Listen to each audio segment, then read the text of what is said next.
Hey, salut les gars, j'espère que vous allez bien et bienvenue sur ma chaîne. Aujourd'hui, on se retrouve pour un nouveau live reaction concernant le nouveau chapitre de Tears qui est sorti hier. Comme d'habitude, si vous ne me connaissez pas, sachez que chaque semaine, je fais des mises à jour concernant les manhwas de Tears on a Little Red Flower et Just Twilight, où je vous présente mes réactions à chaud à chaque fois qu'il y a un chapitre qui sort et des versions animées. Si ça vous intéresse, n'hésitez pas à vous abonner. La famille s'agrandit de jour en jour. Je dis bonjour et bienvenue à tous les nouveaux abonnés. Ça me fait trop plaisir, tout le soutien et tout l'amour que je reçois de votre part. Clairement, aujourd'hui, on va partir pour le nouveau chapitre, comme je vous l'ai dit, de Tears, le chapitre 44 qui est sorti hier. Et il y a deux, trois petites choses que j'aimerais partager avec vous. Donc le chapitre commence avec forcément le grand frère de Tae, où on le retrouve avec une fille, où il est en train clairement de prendre son pied, littéralement. En fait, tu t'aperçois vraiment que son grand frère, c'est un mec littéralement toxique. Je déteste ce genre de mec où tu vois qu'en fait, il prend les autres comme des objets. En fait, t'as l'impression que vraiment les autres, il en a strictement rien à faire, que lui, tout ce qui compte, c'est lui-même, tu vois. Donc vraiment, au cours de cette scène un peu haute que j'ai dû couper d'ailleurs, tu t'aperçois qu'en fait, il est en train de se questionner, de savoir qu'est-ce qu'est en train de faire son petit frère Tae. Donc du coup, il est clairement obnubilé par son petit frère, il est clairement obsédé, il est clairement jaloux en fait, surtout. Et en fait, tu t'aperçois que, après avoir, ben, justement, eu, son moment de plaisir avec cette fille, il va rejoindre un de ses potes apparemment, il s'assoit et en fait, il continue à se poser un tas de questions concernant son petit frère. Et il partage ses réflexions avec cet ami-là et il se questionne de savoir mais comment ça se fait que son petit frère, qui paraît justement bien meilleur que lui, gentleman par rapport à lui, n'a pas de meuf. Il comprend pas pourquoi il ne s'affiche pas avec des femmes. Et en fait, son ami lui répond que ben, peut-être c'est sans doute parce qu'ils n'ont pas les mêmes goûts et que du coup, c'est peut-être qu'ils ne cherchent pas au bon endroit. Et là, à ce moment-là, il y a cet ami-là qui émet l'idée que peut-être Tae, il aime les femmes mûres. Comme par hasard, tu vois, il aimait, comme par hasard, cette idée-là. Donc, franchement, quelle coïncidence. En fait, je pense que ce que l'auteur a voulu nous faire comprendre au travers de cette discussion, c'est tout simplement de nous confirmer que Tae, il aurait vraiment des sentiments pour Hanso, que c'est pas genre une mise en scène, que c'est pas genre un truc, une manigance ou un plan diabolique qu'il aurait mis en place. C'est que vraiment, je pense qu'il est en train de nous dire que Tae, il a clairement des attirances pour les femmes mûres. Et d'ailleurs, j'ai une explication par rapport à ça qui m'a sauté aux yeux, qui m'a interpellée durant ce chapitre. En fait, quand on continue la lecture de ce chapitre, tu t'aperçois qu'il y a une scène un peu bizarre au milieu du chapitre où tu vois Tae dans une salle sombre, je dirais, tu sais pas trop où il est. T'as l'impression qu'il est chez lui, dans un manoir, dans un grand château. Et en fait, t'as l'impression qu'il a une hallucination. Et durant cette scène-là, il y a des doigts qui viennent en fait se croiser devant ses yeux et une voix qui lui dit laisse-moi m'échapper, s'il te plaît, s'il te plaît. D'ailleurs, j'ai remarqué qu'il y avait plusieurs traductions parce que sur certains sites, tu trouvais une phrase qui te disait oui, ne les laisse pas trouver mon surnom. Ou il y avait une autre traduction qui disait ne les laisse pas découvrir tes sentiments. Enfin, quelque chose comme ça. Donc j'ai pas trop compris, mais en fait, ce qui moi m'a interpellée, c'est en fait cette scène où tu le vois blessé au niveau de la joue et il y a une main qui se tend vers lui, comme si c'était pour le consoler. Et cette image m'a en quelque sorte fait penser au fait que peut-être, alors dites-moi si je me trompe, mais moi c'est comme ça que je vois les choses, que peut-être cette main-là représenterait sa mère et que la blessure à la joue représenterait en fait la souffrance qu'il vivait durant son enfance à cause de son grand frère. Et en gros, pour moi, je traduis cette image comme si c'est sa mère qui le consolait à chaque fois qu'il se faisait battre. Tout de suite après, tu t'aperçois qu'il y a un retour à la réalité où tu vois Tae, ben en fait, avec la peluche de Hanso, qui en fait remplacerait cette fameuse main en fait, imaginaire qu'il avait durant cette hallucination. Et au travers de ces éléments-là, pour moi, je me suis dit qu'en réalité, ce serait peut-être pour ça qu'il aurait une attirance envers les femmes matures. Parce que en fait, étant donné qu'il aurait perdu sa mère, comme on l'a appris au tout début, dans les précédents chapitres, quand on a commencé à apprendre l'existence de son grand frère et qu'on a appris, qu'apparemment ce serait son grand frère qui aurait tué sa mère, de ce que j'ai cru comprendre. Heu, Peut-être que, du coup, au travers de ce manque qu'il ressent, qui chercherait justement à combler ce manque, au travers de Hanso qui, elle, est une femme mature, qui, comme on le voit très bien, est quelqu'un qui prend soin des autres, qui a ces facultés-là, d'altruisme, va toujours, se faire passer en second, il va faire passer les autres en premier, va toujours être dans le soin et peut-être c'est ça qu'il recherche, en fait, chez une femme parce que souvent les hommes vont rechercher justement leur mère dans les femmes qu'ils épousent, en fait.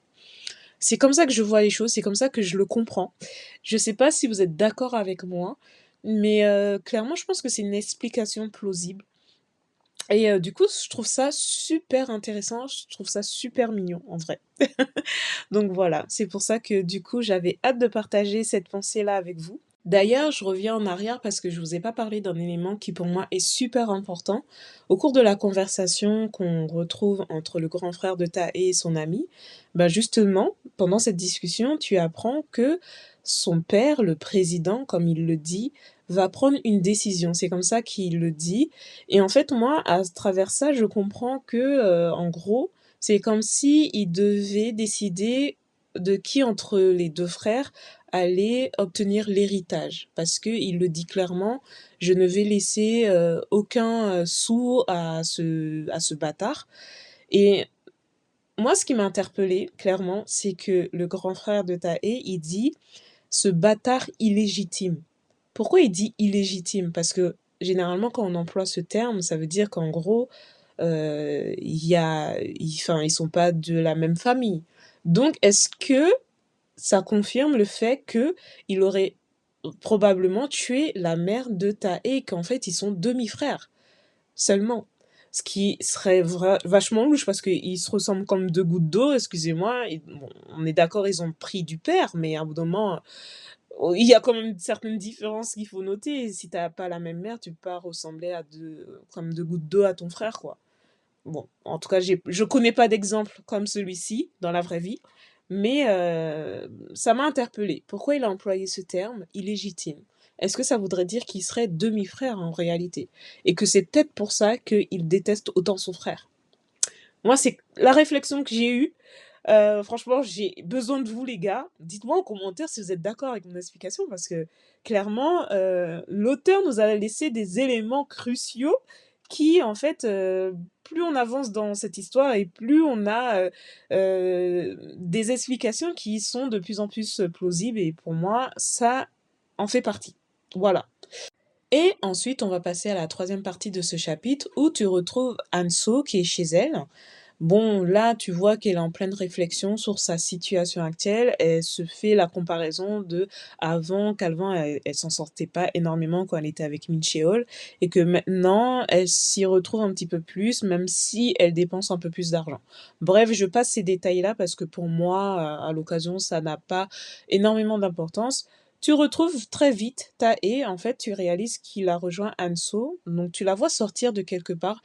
Je pense pas qu'elle sorte du boulot, ou sinon t'as l'impression qu'en fait, elle est allée dire à son patron qu'elle ne travaillait pas aujourd'hui. Enfin, écoutez, le plus important dans cette histoire, c'est que tu comprends qu'en fait, ce jour-là, elle a décidé de ne pas aller travailler, ce qui est assez surprenant venant d'elle, étant donné que la nana, elle travaille de façon acharnée tous les jours pour payer cette fameuse dette intersidérale qu'elle a contractée à cause de Min Cheol. Et du coup, ben, moi, ça me fait super plaisir qu'elle ait pris un jour off. Enfin, la nana, elle se fait plaisir, ça fait trop plaisir à voir. Je suis désolée, ça fait beaucoup de plaisir en en peu de temps et en fait, là encore, on retrouve Tae qui est en train de manigancer une scène. Alors si vous vous souvenez bien, dans le précédent chapitre, dans le chapitre 43, on lisait que, Tae avait l'intention de ne pas passer la nuit chez lui. Donc de là, tu comprenais qu'en fait, il avait l'intention de passer la nuit avec Hanso.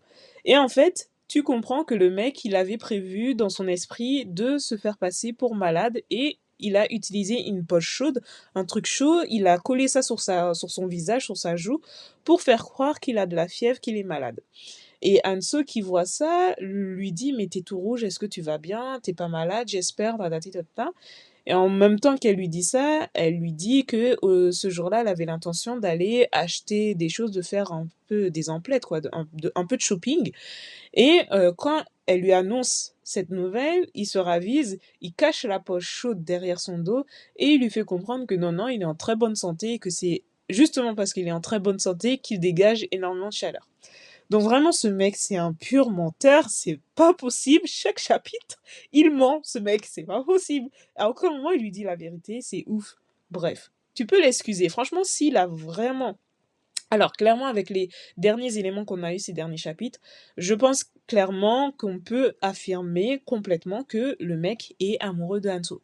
Mais tu peux l'excuser, du coup, parce que, ben, étant donné qu'il n'a pas eu de mère durant son enfance, il n'a pas eu de figure maternelle ni paternelle, parce que, bon, tu vois bien que son père, c'est pas le père tendre et chaleureux quand tu le regardes.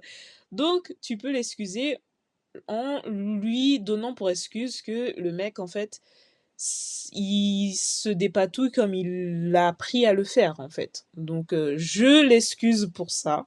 Je lui en veux pas trop. Voilà. Petite parenthèse que je ferme. Et du coup, en fait, ils finissent par décider de partir ensemble pour faire des petites emplettes.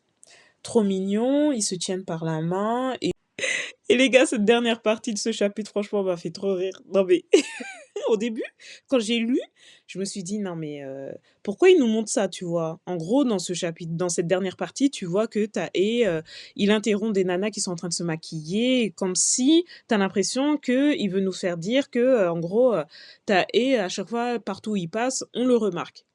Mais en fait, en regardant de plus près, je me suis dit: «Mais cette meuf-là, elle me fait penser à qui?» Elle me fait penser à la pote à la collègue de Hanso. Les gars, je suis tellement contente! Je suis trop contente. On sent la jalousie à la fin de ce chapitre. C'est juste magnifique. En fait, elle, c'est la collègue de Hanso qui, en fait, se montrait trop curieuse de leur relation et qui, en fait, les aperçoit en train de se balader, faire des emplettes et tout. Et à un bout d'un moment, sa copine qui lui dit: «Mais t'as qu'à prendre son numéro». Et elle, elle répond: «Ouais, mais t'as pas vu, il était accompagné d'une femme». Ah, elle sait très bien c'est qui la femme. Purée, les gars, je suis tellement contente. Cette meuf-là, elle va baver. Bref, les gars, j'espère que ce chapitre vous a plu. Moi, il m'a bien fait rire. Franchement, j'ai bien aimé. Je vous fais de très gros bisous et puis je vous dis à mardi du coup pour une réaction à chaud du nouveau chapitre de Just Twilight. Comme chaque semaine, on se retrouve, je vous donne des nouvelles dès que j'en ai. Je vous fais de très gros bisous, prenez soin de vous, à très bientôt, bye bye.